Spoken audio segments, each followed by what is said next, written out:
And it came to pass, when he had made an end of speaking unto Saul, that the soul of Jonathan was knit with the soul of David, and Jonathan loved him as his own soul.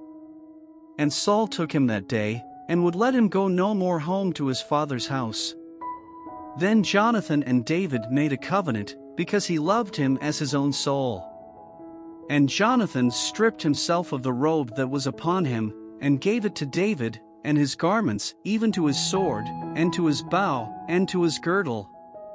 And David went out whithersoever Saul sent him, and behaved himself wisely, and Saul set him over the men of war, and he was accepted in the sight of all the people, and also in the sight of Saul's servants.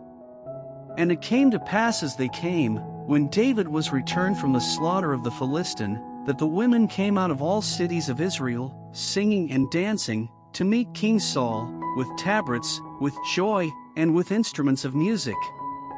And the women answered one another as they played, and said, Saul hath slain his thousands, and David his 10,000s. And Saul was very wroth, and the saying displeased him, and he said, They have ascribed unto David 10,000s, and to me they have ascribed but thousands, and what can he have more but the kingdom? And Saul eyed David from that day and forward.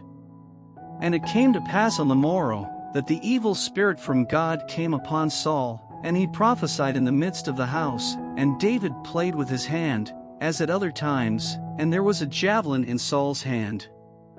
And Saul cast the javelin, for he said, I will smite David even to the wall with it. And David avoided out of his presence twice. And Saul was afraid of David, because the Lord was with him, and was departed from Saul.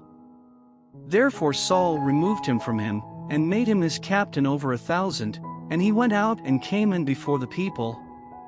And David behaved himself wisely in all his ways, and the Lord was with him. Wherefore when Saul saw that he behaved himself very wisely, he was afraid of him. But all Israel and Judah loved David, because he went out and came in before them.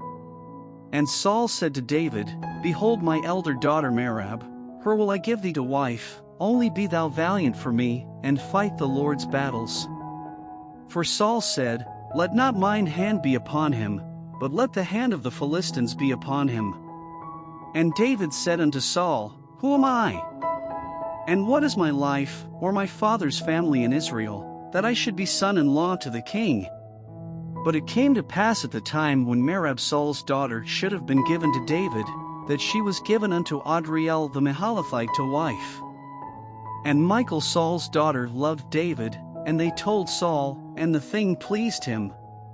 And Saul said, I will give him her, that she may be a snare to him, and that the hand of the Philistines may be against him.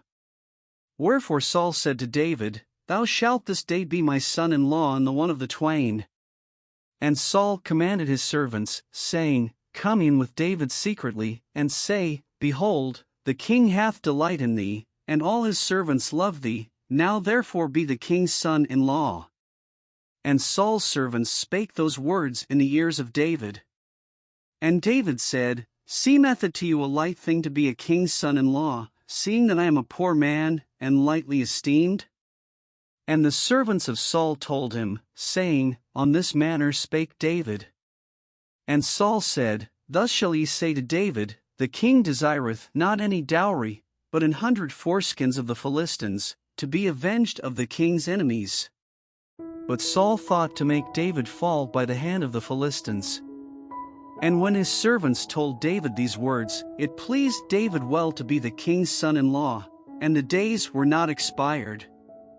Wherefore David arose and went, he and his men, and slew of the Philistines 200 men, and David brought their foreskins, and they gave them in full tale to the king, that he might be the king's son-in-law. And Saul gave him Michal his daughter to wife. And Saul saw and knew that the Lord was with David, and that Michal Saul's daughter loved him. And Saul was yet the more afraid of David, and Saul became David's enemy continually. Then the princes of the Philistines went forth, and it came to pass, after they went forth, that David behaved himself more wisely than all the servants of Saul, so that his name was much set by.